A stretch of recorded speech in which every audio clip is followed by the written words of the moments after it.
What up, people? Just a very quick tip for you. If you have, for some reason, a metal screw and a plastic threaded receiver that you've stripped out, I've got your fix. I'm going to make this super quick. So, screws going in, should bottom out right there, but it's just continuing to turn, so that's clearly stripped out.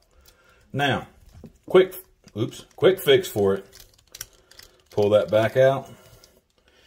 Get your hands on a piece of plastic, preferably a very small zip tie.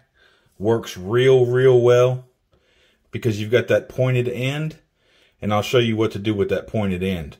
So I'm going to go ahead and stick this down in the hole and kind of get a gauge for how deep the hole is. And what I want to do is I want to cut it just a little bit longer than the actual threaded portion. So I'm going to take it out and measure with my fingers that I need to cut somewhere along there. So let me do that.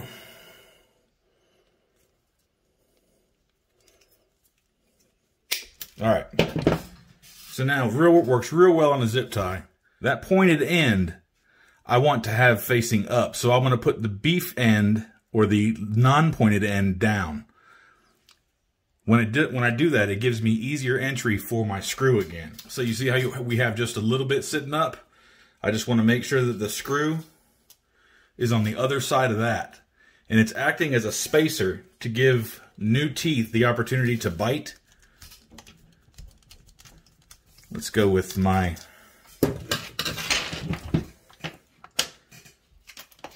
little bit of power here. All right, so you see I've got that zip tie in there too. I'll put a little bit of pressure on it.